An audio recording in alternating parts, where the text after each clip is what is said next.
Welcome to the weird greetings, my great grantlings. Welcome to the unending abyss of Nameless, where horror and psychedelia entwine like a serpent devouring its own tail. From the boundless mind of the master of the weird, Grant Morrison, and the nightmare-laden brush of Chris Burnham comes a cosmic odyssey into fractured realities, lucid dreams, blind faith, and unspeakable fates. Here, madness and divinity collide in a kaleidoscopic storm of dread, where the lines between saviour and destroyer blur into oblivion. Prepare to lose yourself in an endless descent, a ride that has no destination, no salvation, and no name. Let the terror begin. But before we begin, we have a small request. If you like our content, please subscribe to our channel. It is a small click from you, but it means a lot to us. Thank you.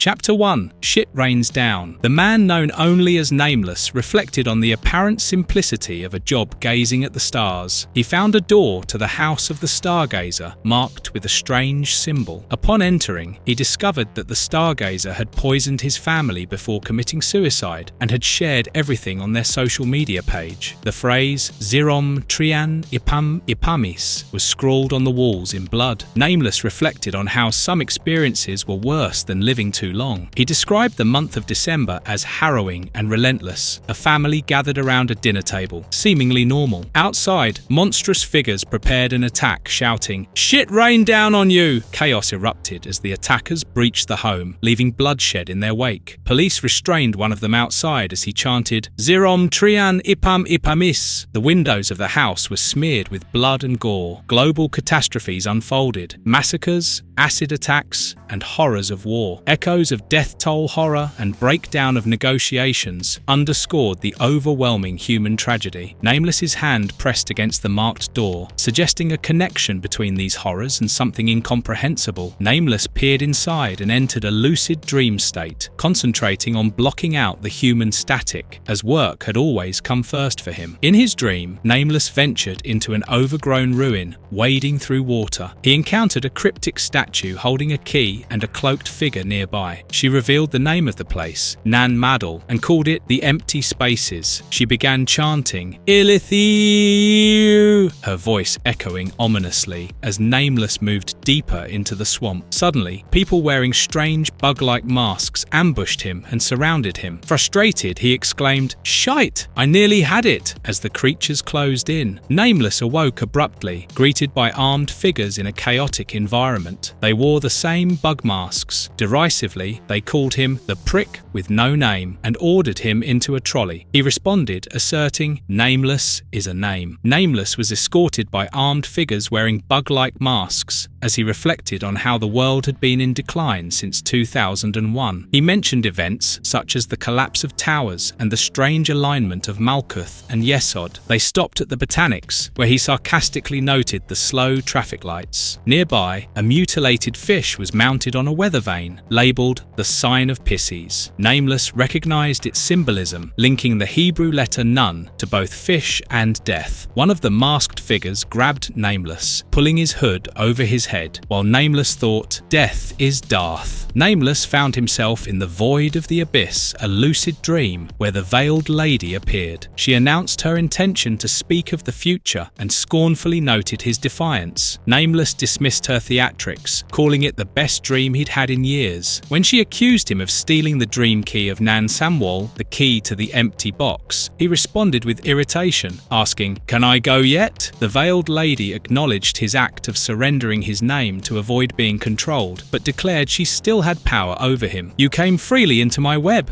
she said. She told Nameless that there was no place in the world he could run to, as the abyss was the whole universe. Nameless said that in those parts of the void, he was known as the Flyman. The veiled lady said that he was a fly in her web, and by the time he met her at the Wormwood Palace, it would be too late. But Nameless refuted her, saying that the Flyman was a dodgy bugger. It would take a lot to catch him. Right at that moment, Nameless Nameless planted a seed in her mind, asking her how she felt about the larvae attached to her subconscious. Suddenly, a larva appeared, attached to the veiled lady's face. Her fingers became attacked with green slime, and the dream key hung from there. She muttered that the larvae was her husband, and frantically chanted, "Uith, uith, uith, you." Nameless smiled at her and told her that she made a grave mistake by pulling him into her personal dream, right through her defenses. He grabbed the dream key and ran through the bug-masked henchman. He broke through the dream state and ran up the stairs. Emerging into a rainy street, Nameless flagged down a bus and banged on the door until the driver let him in. He muttered about his surreal situation and demanded the driver keep moving. Moments later, 4 bug-masked assailants boarded the bus. The driver asked nervously, "4 of yous?" One of the figures barked, "Drive!" Nameless, holding the key, said grimly, "I was hired to steal a dream key. Job done." The masked figures pulled a hood over his head, as did the driver. Nameless muttered to himself as he was pulled into the dream world, "If the clients don't show up fast, I am dead." Nameless sat on a boat heading toward an island as fireworks illuminated the night sky. He reflected on his dire situation, muttering, "I'm screwed." He reflected on the surroundings, the spheres of Malkuth, the elements, and the primary colors of matter: earth, air, fire, and water. One of them shoved Nameless into the water,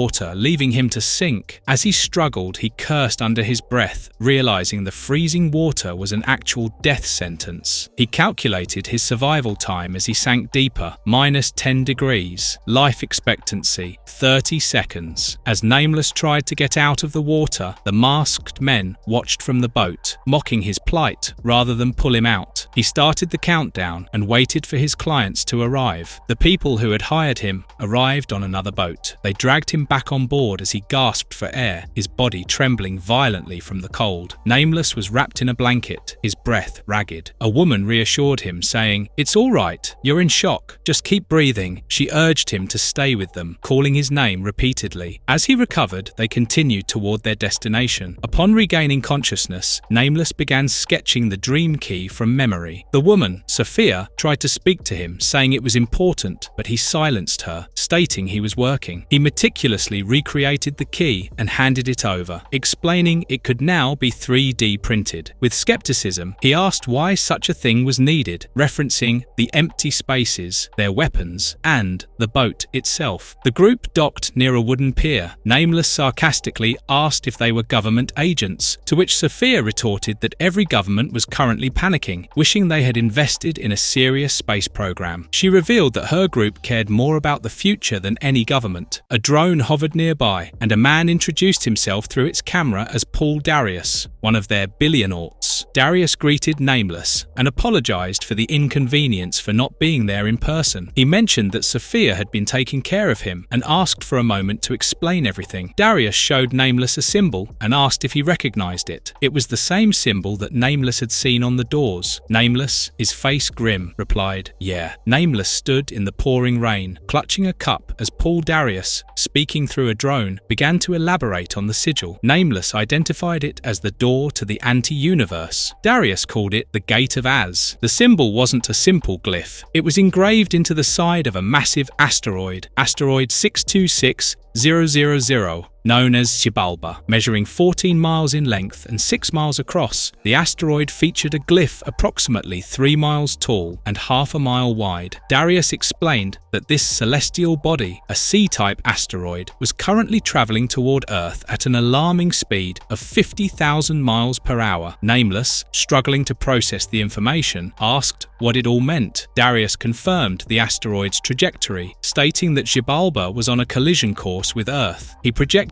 an extinction-level impact in the northern Pacific Ocean in just 33 days. Worse still, the inevitable panic, lawlessness, mass suicides, and cult-driven killings would likely erupt long before the asteroid made contact. Despite the apocalyptic outlook, Darius assured Nameless that all hope wasn't lost. He emphasized the urgency of the situation, stating stating they could only hold the shore road for 10 more minutes and that Nameless's involvement was crucial. Nameless's skepticism was evident as Darius detailed Xibalba's ominous reputation in Mayan mythology, calling it the place of fear. The drone displayed the asteroid, and Nameless sarcastically questioned why he was needed for such an impossible task. Darius pointed to the dream key Nameless had successfully retrieved, citing it as proof of his exceptional capabilities. He then laid bare Nameless's dire personal circumstances: no family, no friends, and being relentlessly pursued by law enforcement and the Veiled Ladies Network. Darius suggested this was an opportunity for Nameless to not only escape his current predicament, but also to set things right. Sweetening the deal, Darius promised to increase Nameless's fee 100-fold. Still unconvinced, Nameless challenged the feasibility of stopping an asteroid using occult practices, sarcastically pointing out that while he was an expert in the supernatural, he lacked the means to deal with celestial threats. Darius, however, reassured him there would be no impact, explaining that they had a detailed plan in place. He further revealed that he was speaking from the dark side of the moon, where preparations were already underway. Nameless dryly asked if this plan included space training, to which Darius replied they could guarantee his safety and would prefer his cooperation. As the conversation drew to a close, Nameless boarded a waiting vehicle, still visibly cynical about the unfolding events. Sophia teased him about space training, joking that he might get a sick bag and a pat on the head if he was lucky. Later, Nameless found himself standing in front of a spacecraft as the team prepared for the next step in their mission. Reflecting on the absurdity of the situation, he muttered, "Shit rains down."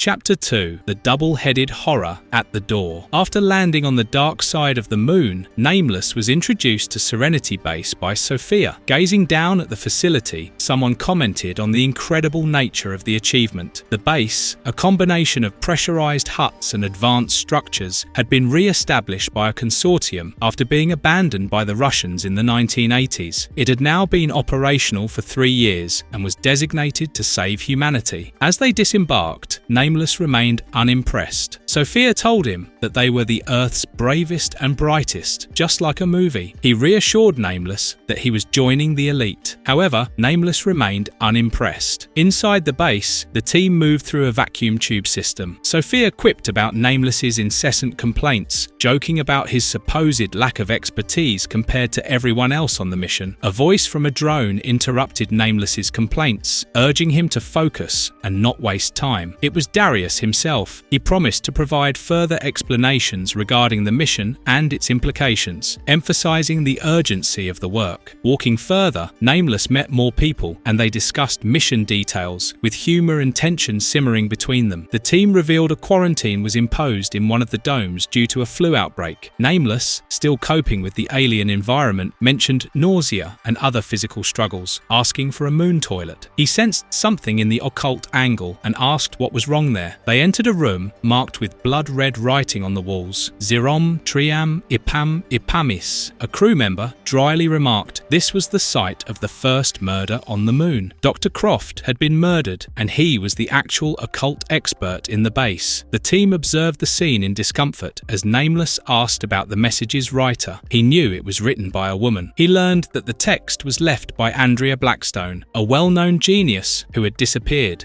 She was a well-known television star and the host of Chaos and Cosmos. In the next room, the team found Andrea herself, sitting amid more bloodied writing, barely coherent. She scrawled cryptic messages while the team speculated about her significance. Nameless observed her state with unease as others suggested regrouping and preparing for the next phase of their operation. Nameless stood before the assembled crew in the Lunar base, observing the dynamic group tasked with this high-stakes mission. Paul Darius began by explaining that the core of their lunar base was surrounded by water to shield it from cosmic ray storms. He introduced Nameless to the diverse team, some of whom expressed skepticism about his involvement. Nameless bluntly suggested that the woman in the detention cell might be suffering from either a psychotic break or demonic possession. He asked how she fit into the plan. Darius stopped Nameless there, emphasizing that the mission had to be prioritized. hypnotized. He instructed everyone to wear their eye specs. During the presentation, the conversation shifted to the central mission, Xibalba, the asteroid scheduled to strike Earth in 30 days. The crew discussed their plan to divert the asteroid using something called the White Valiant and elementary tractor physics. However, there was another side to the mission. Apart from the enormous glyph of Az carved into the asteroid's surface, there were structures resembling extraterrestrial intelligence. Looking at the hologram, Nameless confirmed that it was Marduk, also known as Planet 5, the world that was. He quipped about numerology, alluding cryptically, 5 is 1 and 4 is a door. One of the crew members, Theo, pointed out the signal emanating from Xibalba. Nameless responded that it was not gibberish but Enochian, an angelic language recorded by John Dee and Edward Kelly in 1583. He stated plainly that it was a curse. Nameless revealed that he had been deciphering the language, and the message began ominously. Man, every one of you, prepare for wrath. 1,000,000 strong thunders, torment from the mighty seat in the flaming firmament, dwelling place of dragons, cast down from the poisoned stars, from Wormwood Palace in the kingdom of fury and wonders, enthroned in dark heavens, dwelling in diamond flame, pour down the wine of woe, bring down death, bring down lamentation, bring down terror and wisdom, destroy creation. The discussion grew more intense when Darius revealed that they had used the dream key, secured by Nameless, to unlock a sealed box in their possession. Inside, they had discovered a strange object, a 3-score stone known as Ixaxaar, also known as Opener of the Way. Its mineral composition matched that of the incoming asteroid. It was a fragment of the lost 5th planet, Marduk, the same piece that had wiped out the dinosaurs. Nameless explained that Xibalba was not merely a natural object. Nameless described the celestial war in heaven, a conflict between angels and demons, between good and evil. Visualizing a chaotic inferno, he concluded with chilling clarity, "Your asteroid's a weapon, an unused bomb left from a celestial war 65 million years ago." A heated discussion ensued when one crew member challenged his earlier claims about the asteroid, asserting that it was a scientific anomaly, not a weapon. Nameless defended his position, reiterating the existence of ancient celestial wars. The group exchanged skeptical looks. One of them highlighted Nameless's reputation, referencing his work on the Razor House project, where 13 people had died. Nameless brushed off the insinuations, stating that much of his work was classified. In the preparation area, Nameless supervised the suits as occult symbols were being drawn on them. One man sarcastically questioned the necessity of the religious markings. Nameless explained that they offered protection against free-range thought forms. The man retorted, mocking the idea of combining ghosts with aliens. Nameless turned and saw Sophia walking by. He stopped her and said that she had saved his life in Firth and Clyde and expressed his gratitude. He said that he knew Sophia was Paul Darius's daughter, so she should not put her life in danger by going on that mission. But Sophia asserted her authority over the mission and cautioned Nameless not to interfere. Frustrated, yet resigned, Nameless sarcastically agreed to the mission, demanding to be measured for a space suit. The crew donned their suits, adorned with symbolic markings resembling knights from Arthurian legends. They moved toward the White Valiant, their spacecraft, prepared for the mission ahead. Darius outlined the operation's logistics, launching missiles to slow the asteroid fragment, adjusting the trajectory, and deploying drones to drag the asteroid off course. Nameless, overwhelmed by the gravity of the situation, thought about how gravity was turning his guts into soup. As the ship launched, Nameless grappled with mounting anxiety. Inside the control room, Darius and the crew monitored the missile's trajectory, ensuring its success. The missile struck the asteroid, creating a blinding explosion against the backdrop of the glyph of Az. Nameless stared at the aftermath, muttering to himself, "Look at that thing," before closing his eyes, bracing for what was to come. The spacesuits of the crew aboard the White Valiant administered intravenous anti-anxiety medication, steadying their nerves as they approached Xibalba. The asteroid's massive presence filled their viewports, its sheer enormity a reminder of the stakes. Nameless speculated aloud whether anything on the asteroid might be aware of their arrival, a suggestion that only added to the tension. The crew coordinated with Mission Control, confirming their alignment and readiness to synchronize with the asteroid's rotation. Meanwhile, on the lunar base, Andrea Blackstone remained in her blood-smeared cell, scrawling cryptic symbols and phrases on the walls, her murmurs growing louder and more incoherent. Suddenly, Darius's face appeared on the screen,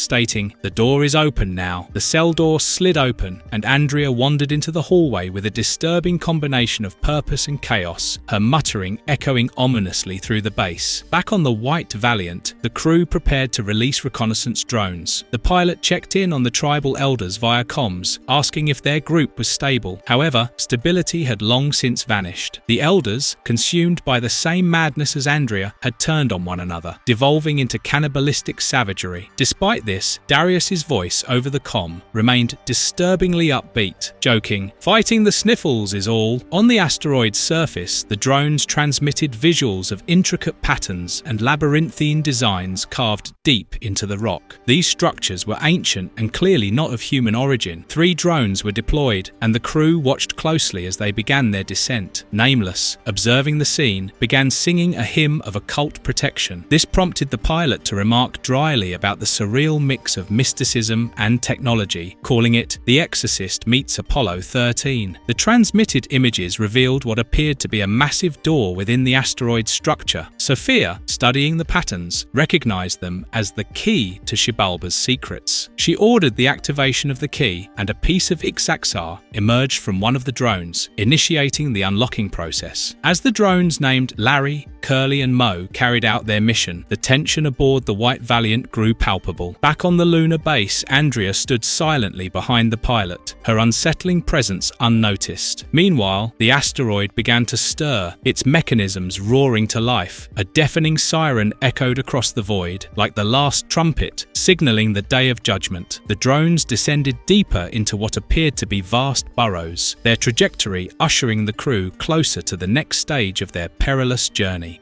Chapter 3. Into the Burrows. The White Valiant hovered above the asteroid's surface, revealing an ominous formation resembling a massive skull etched into the rock. A crew member commented dryly, "Everything is normal," as the spacecraft adjusted its position. Inside, the crew grappled with the eerie sensations caused by the asteroid's transmissions as the passage was made using the Ixaxar rock. The sounds, a cacophony of howling, fluting alarms, were unnerving, yet another crew member reassured the group that it was all part of the plan. The screaming radio feedback, "It's all normal now," Nameless thought, attempting to mask the growing unease. The crew observed the surface of Xibalba through the drone monitors. One of them noted the vast network of megastructures spanning the asteroid's exterior, describing it as a maze or a city, devoid of any aesthetic flourishes. "Brutalist architecture," Sophia remarked, while Nameless compared it to fortifications or bunkers. As the drones named Larry, Mo, and Curly transmitted images, the hauntingly symmetrical structures became clearer, their design evoking a mixture of awe and dread. Nameless drew a parallel to the synthesized pipes of the headless god, the Drooler, further emphasizing the alien nature of what they were witnessing. However, they could not get in touch with mission control as the transmissions from the asteroid interfered with their signal. Sophia checked in on their suit's chemical mix, ensuring everyone was calm and focused. "All good. I feel super calm," one reported, though their voices betrayed underlying fear. Nameless suggested that given the proximity to Xibalba, the occult symbols on the suits needed some touch-up. He began redrawing the symbols using a marker. Major Merritt, however, was not happy, stating, "You want to play Harry Potter? Be my guest." Merritt said that it was his duty to drag the asteroid off course, and that was what he was going to do. The debate shifted to the asteroid's purpose. While Major Merritt dismissed the importance of understanding its origins, Sophia countered, arguing that what they could learn might change the world forever. A heated exchange followed, with Sophia retorting, "This is not NASA. You're on the payroll of Darius Transnational. We make the rules." Merritt held back, saying that the boss had spoken. He said he was ready to open the damn door. As the drone controller implemented the second key configuration, he asked Nameless to sing his occult vocal intonations. Nameless sang in the double speech, in the forked tongue of the Black Brother. It sounded like a karaoke from hell. The Ixaxar worked, and the keys turned again and again, and the locks to the burrows opened. It revealed a solid iron passageway carved into the asteroid. As the crew peered inside, one of them described it as immense, with the drones advancing toward what appeared to be a gate. The crew aboard White Valiant switched to neutrino communication as their drones ventured deeper into the alien structure. As the drones passed through a second gate-like formation, the immense scale of the asteroid asteroid's interior became apparent. A crew member likened the visuals to her childhood memories, while others described the stepped architecture as terraces or stairs. The team began speculating about the asteroid's purpose, with Nameless cautioning against opening further doors. He theorized the structure was not a repository of knowledge, but a prison, built to contain Marduk's titanic prisoners of war from the negative universe. As they progressed, Nameless grimly noted the dungeon-like nature of the asteroid and warned the crew against activating more doors. Meanwhile, the drones stopped responding to commands, heightening the tension. Right then, chaos erupted at mission control. Andrea, consumed by a violent madness, attacked and killed other crew members, spreading carnage across the base. In the midst of the chaos, a female crew member tried to help an injured colleague, who urged her to leave him behind. Andrea's rampage continued, chasing the survivors. Amid this turmoil, communication between the base and White Valiant broke down completely. The crew aboard the spaceship frantically called for mission control, receiving only silence in response. As the surviving members ran for their lives at the control center, the drones broadcasted the bloodied face of Darius, who said, "Be with us." As the crew of the White Valiant waited in the eerie stillness of space, Sophia expressed concern over the lack of response from the drones. Nameless confirmed that the drones were still out with no signal, leaving the team to their own devices. Hours passed in tense silence, the weight of isolation pressing on them. The intravenous feed provided a calming effect, though the creeping sense of dread persisted. The crew maintained their position for 5 hours. Suddenly, Curly, one of the missing drones, reappeared, causing confusion. "How is that possible?" Nameless asked, baffled. Curly's unexpected return added to the team's unease. As the drone approached, distorted communication came through, resembling Paul Darius's voice. Sophia eagerly tried to reach out, exclaiming, "Dad, it's me!" The garbled voice urged them to retrieve the drone and bring it aboard, insisting they needed to understand what it had seen. Against Nameless's objections, Merritt prepared for an EVA. As Merritt went into space towards Curly, Nameless screamed, "Don't listen to that voice! That's not Paul Darius!" Meanwhile, Mo, another drone, began transmitting from the bottom of the asteroid's stairs. The data revealed massive gravitational distortions, implying catastrophic implications. Nameless, overwhelmed by the escalating chaos, lashed out, blaming the team for unleashing ancient powers by activating the key. His suit's adrenaline pump drove him into a frenzied state, screaming about the horrifying reality of their situation. Merritt also felt the surge in his adrenaline. Merritt panicked, trying to wipe off his suit's protective glyphs, despite Nameless's desperate pleas to stop. Suddenly, a grotesque red entity materialized out of Curly, its monstrous eye glaring menacingly. The entity's presence triggered chaos. Merritt, now in a disturbed state, knocked at the shaft. Nameless knew that something was horribly wrong and screamed to not let him aboard. However, at that very moment, he started sliding into another lucid dream reality. As he tried to maintain his sanity and looked, he saw that the crew had retrieved Merritt and brought him inside. Nameless immediately knew that there was contamination. The red orb-like symbiote had itself attached to Merritt, and he was completely infected. As the crew looked in shock, Merritt jumped towards the control and veered the White Valiant off course. It hit a piece of the asteroid, and the ship burst open. In the vastness of space, everyone tried to cling on to their life. One crew member hung on to the debris and extended his hand to another, but his hand was cut off by a sharp piece from the ship. As Nameless fell into the void of space, he witnessed Merritt taking out all the crew members one by one. Nameless woke up in a hospital room later, his eyes bandaged as he questioned his condition. Removing the bandages, he discovered his eyes were fine, yet he felt a surreal disconnection. Overwhelmed by a sense of déjà vu, he understood that he was in a dream. Among the get well cards on the table, one from his father stood out, urging him not to panic. Gazing out the window, he reassured himself that everything was okay. Though he could see the cityscape, he saw the looming presence of the Xibalba asteroid far in the horizon. A woman entered the room, along with other people, but in a haunting twist, they had no faces. They pointed at Nameless and revealed that the lock has eaten the key. Future becomes now. There is no door. Their words symbolized there was no escape from fate. As they prepared sharp objects to cut Nameless up, Nameless realized he was within Xibalba, surrounded by spectral figures answers, demanding he remember and explain. In a grotesque vision, Nameless found himself bound and screaming, and his body parts were deconstructed, and he was becoming the part of an alien entity. A woman's decapitated head smiled eerily below him. While Nameless screamed, a voice questioned, "What is human?" Chapter 4. Dark House. As his dream broke, Nameless floated in the void, his mind processing conflicting narratives about asteroid Shalba. Over the transmissions, the public was told to remain calm and assured the asteroid would miss Earth. There were whispers of divine wrath and doom. Reports revealed a shared nightmare across millions, the astronaut dream, a vision of endless falling experienced by many. Nameless tumbled through the ruins, disoriented but alive, despite believing survival was impossible after the cataclysm. The shattered landscape of Shalba, with its jagged remains and otherworldly structures, felt alien yet strangely familiar. He struggled to stand amidst chaotic terrain, likening the experience to balancing on a roller coaster. Bodies and debris from the White Valiant as Nameless dodged it. A grim realization sank in. He was alive in a way he never imagined, something new and incomprehensible. As he navigated the environment, Nameless resolved to make decisions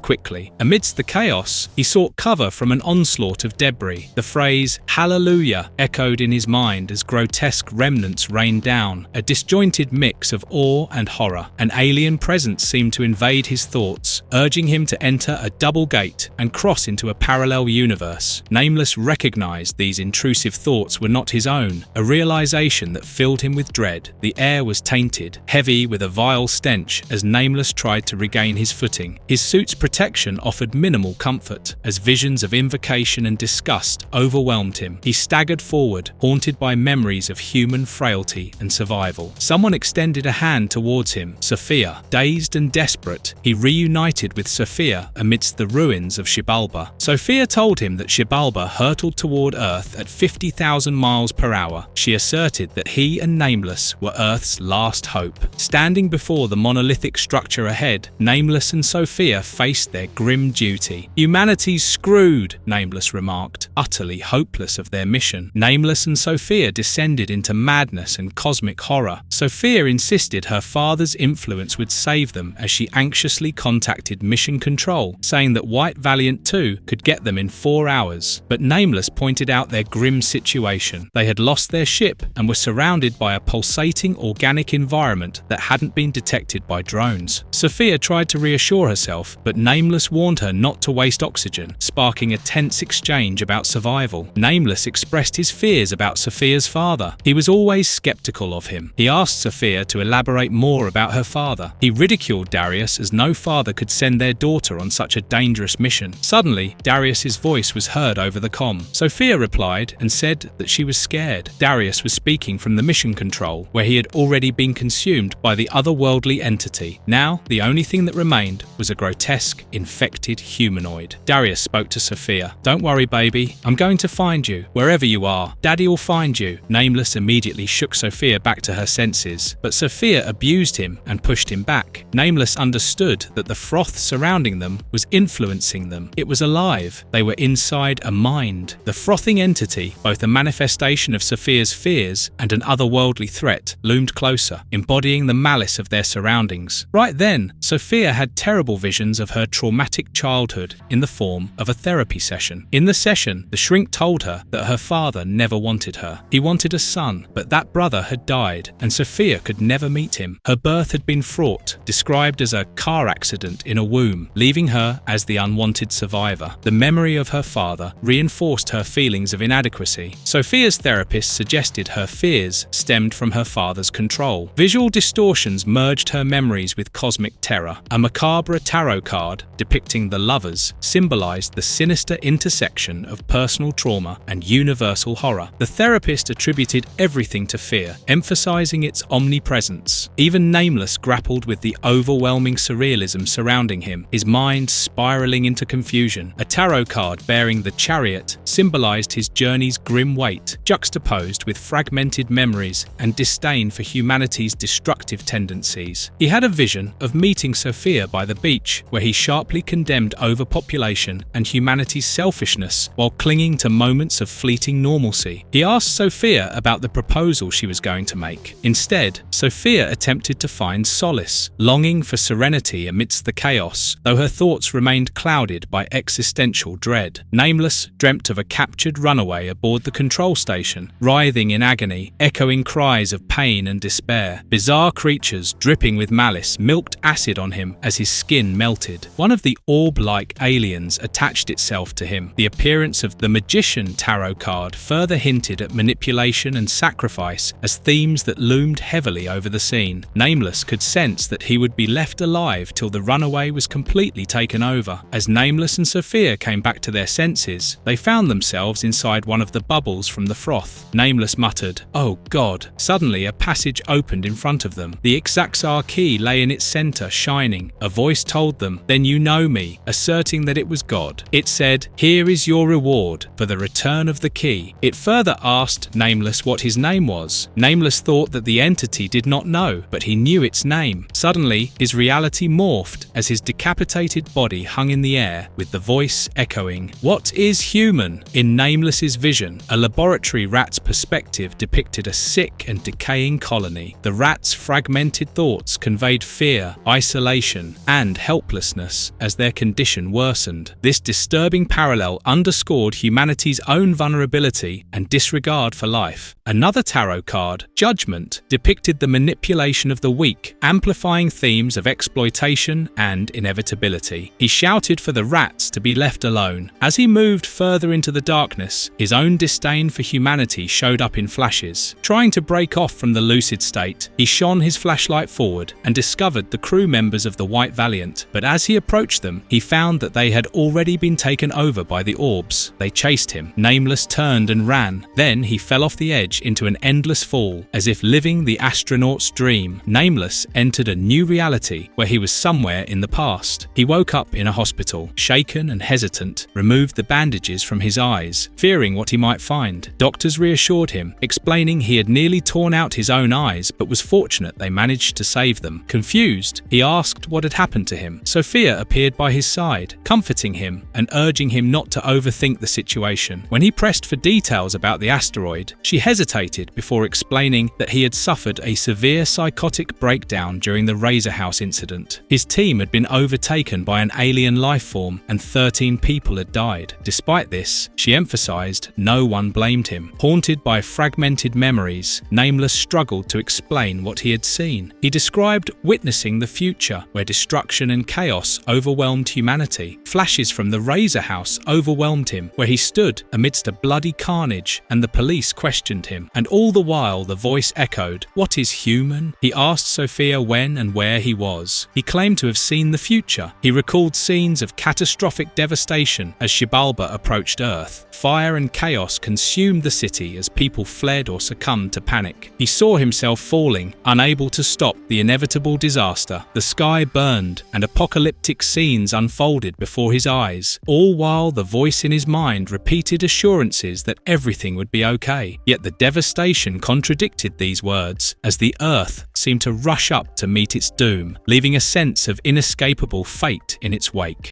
Chapter 5. Star of Fear. In this new reality, Nameless sat inside a hospital and spoke to the doctor, burdened by self-awareness, reflected on humanity's destructive tendencies, likening it to a malignant disease destined for purging. He grappled with his memories, haunted by the horrors of his past and the futility of self-awareness. Strapped to a cardiogram machine, he admitted to being one of 13 individuals involved in a catastrophic event. Overwhelmed by the weight of his recollections, he expressed an inability to continue living with them. He remembered last October, Halloween afternoon, when he stood at the site of a cordoned-off investigation. Major Ed Merritt, a veteran, was present alongside him. The Potter House, shrouded in mystery, loomed ahead, described as America's newest house of horrors. Professor Henry Croft arrived to brief the assembled group, referencing the grim news of the owner, Eric Potter, who had been raped and killed in prison. Despite the tragedy, Croft remained focused focused on the task at hand. Inside the house, Croft explained the discovery of an artifact retrieved from the basement linked to Potter's family. Potter's grandfather, described as a disreputable mariner, had stolen the item from devotees of a deity known as Nan Samwal. Nameless elaborated on the mythological connections to a New Caledonian eel god worshipped at Nan Madol, impressing the group, but earning only a sardonic remark from Croft about nepotism. Croft continued to explain how Potter kept an online diary detailing his interactions with a spirit guide named Wadello. The diary recounted cosmic conflicts involving a fifth planet and a war between titans and outsiders. Potter went out of his mind and had turned the house into a site of torture and horror. Croft presented images of the gruesome aftermath, illustrating the house's transformation. Nameless repeated the chant, Zirom Trayan Ipam Ipamis. Croft said that he was correct. It stood for was, is, will be in the Enochian language. Potter's practices were tied to mythological figures like Hunahpu and Exbalanque, the hero twins of the Popol Vuh, who journeyed to the underworld Xibalba to avenge their father. Their operation's codename, Razor House, stemmed from these beliefs. Nameless questioned why 13 people had been assembled, drawing parallels to Jesus and the disciples. Major Merritt explained that assembling 13 human minds in unison approximated the computing power of a single outsider brain. Potter's attempt to do this alone had resulted in catastrophic failure, mentally overwhelming him. Inside the room, the group discussed Eric Potter's unprotected interaction with extraterrestrial intelligence, which had reprogrammed him as a sadistic killer. Unlike Potter, the team's selection implied they possessed mental resilience. The members introduced themselves, showcasing a mix of unconventional talents: a former KGB remote viewer, a computer savant, a clairvoyant, a chaos magician, a radio telepathy pioneer, a corporate fortune teller, and others. Each of them added a unique expertise to the operation. Paul Darius, the enigmatic leader of the group,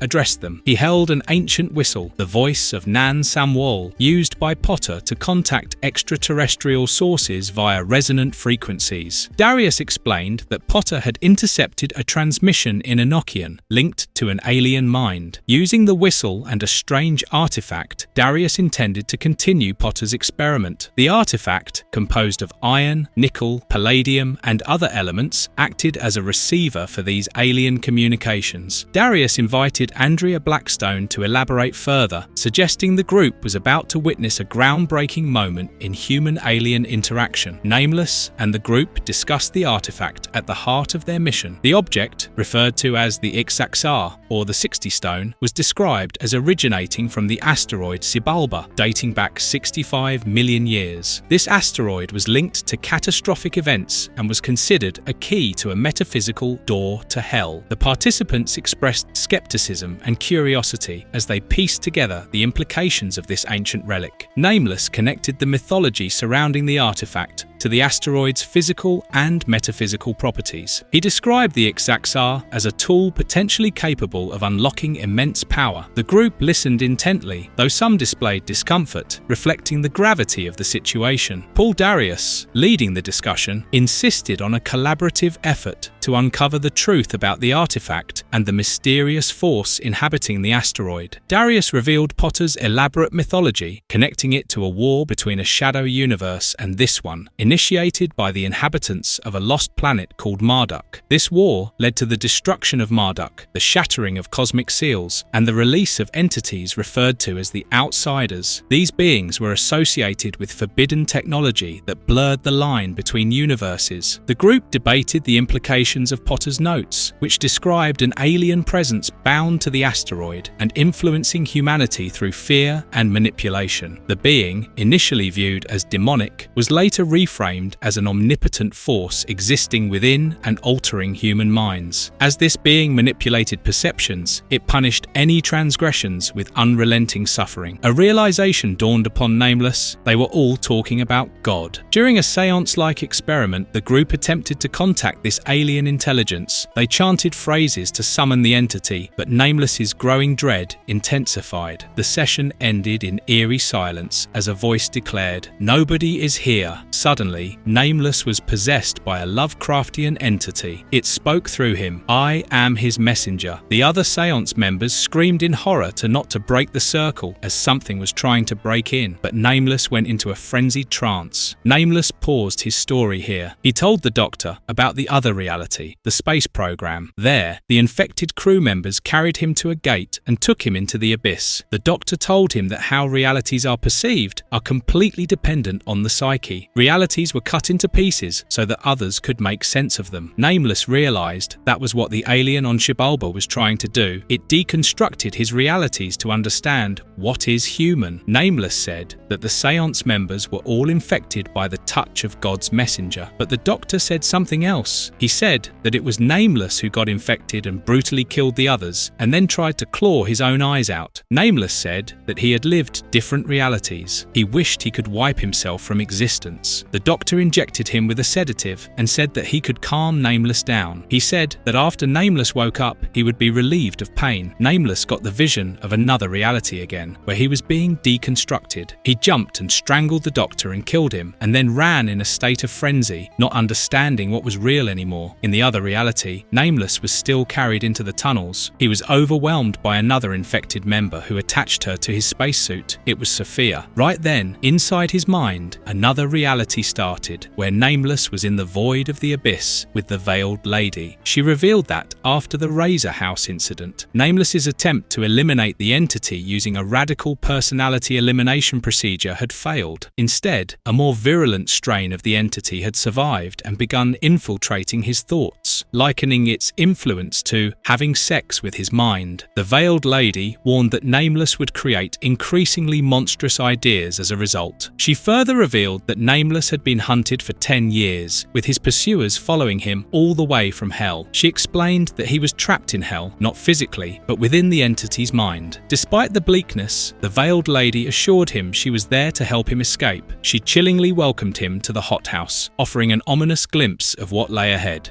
Chapter 6. Wormwood Palace. On stage at the Z conference, Paul Darius posed a provocative question. What is human? Addressing the audience, he highlighted humanity's struggle with irreparable trauma, social, environmental, and moral, stating it often leads to a sense of futility. Yet, he pondered why meaning persists in a seemingly nihilistic universe, hinting at something vast and profound that calls humanity to reflect on their nature. In the fragmented reality, Nameless was interrogated by the veiled lady, who challenged his understanding of humanity's inherent condition, its awareness of its wretched state. She revealed that the glyphs nailed to the gates of Xibalba were ignored, and instead, he metaphorically built the Wormwood Palace, a structure symbolizing emptiness within his mind. The conversation shifted to tarot cards, which represented symbols of guidance. Nameless was told they were keys and breadcrumbs through a labyrinth of twisted dimensions within Xibalba, a tesseract of infinite,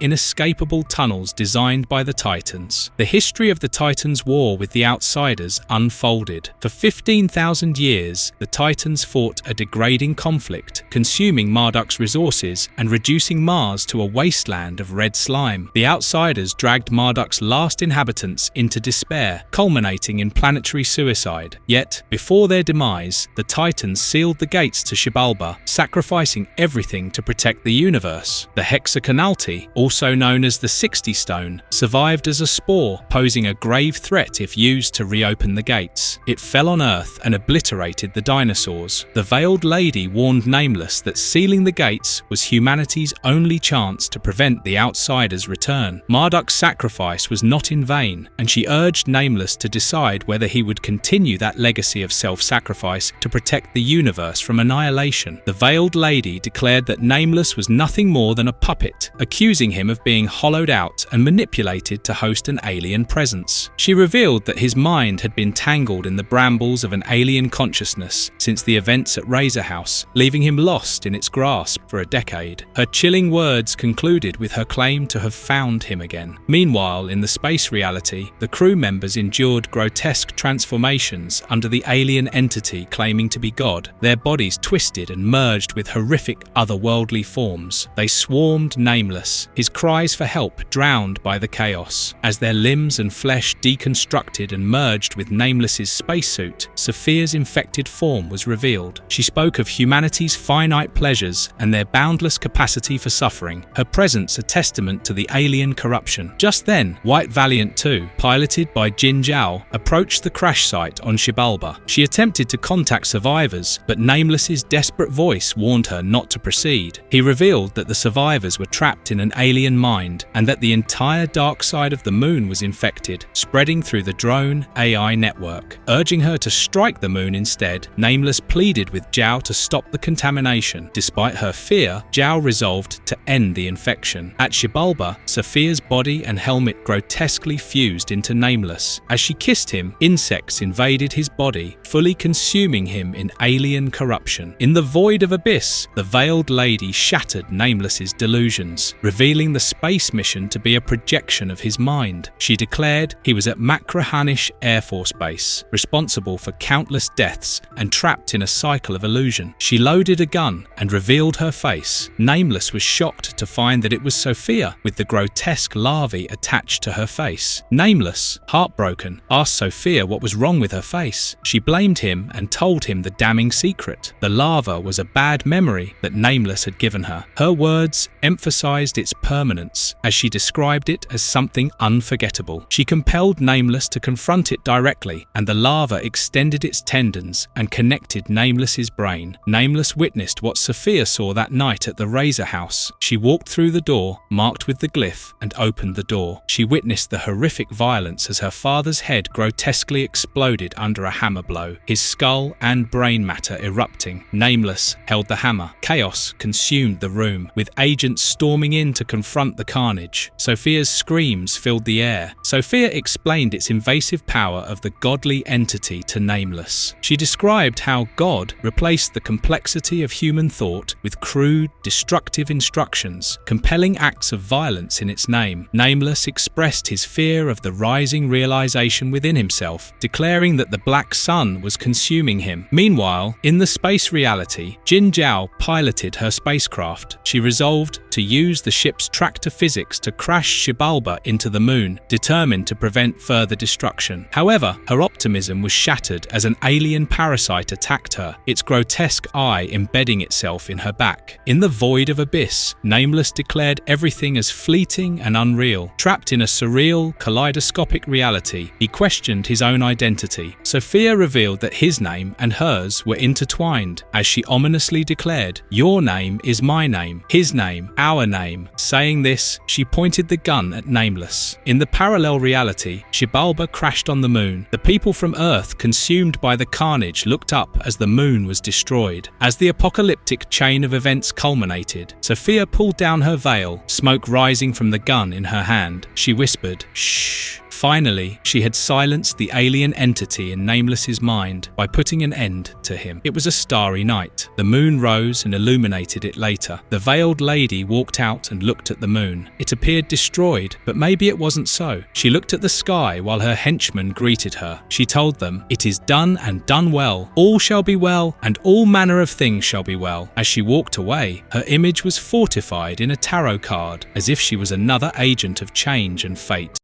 Marvelous explanations. Phew, that concludes the story, but it leaves behind a barrage of questions. Many of you may still feel lost, unsure of what was real and what was not. Don't worry, my dear Grantlings, we've done our analysis and have our theory to share. There was never a space mission. 10 years ago, Paul Darius's daughter Sophia approached Nameless on a beach, inviting him to join the Razor House experiment due to his expertise in the occult. During a séance with Paul Darius and other paranormal experts, Nameless came into contact with the god being trapped in Xibalba. Overwhelmed by the encounter, he was possessed and ended up killing the entire team. For the next decade, he fled, spreading chaos wherever he went. At some point, Nameless volunteered for a radical procedure to erase his identity, hoping it would destroy the god entity inside his head. This mirrors the Titans' voluntary planetary suicide to defeat the Outsiders. However, just as with the Titans, something went wrong. Nameless lost lost his name and memories, but the God thing survived. He killed his doctor, escaped from the hospital, and spent years on the run. Eventually, Sophia tracked him down and performed an exorcism to rid him of the God being. What Nameless perceived as a space mission was, in fact, the exorcism, his delusion transforming the murdered occultists into astronauts, the God thing into shalba, and the Ixaxar stone into the path of madness the God being sought to escape through. This fantasy allowed Nameless to see himself as a heroic saviour instead of a broken pawn responsible for the world's peril. In the end, Sophia succeeded in purging the entity, but killed Nameless in the process, symbolised by shalba striking the moon. If you enjoyed this video, we'd love to hear your thoughts. Share them in the comments section below. Don't forget to like, share, and subscribe to stay connected with our multiverse-spanning explorations. Now, go revisit the masterpiece and bask in Grant Morrison's genius.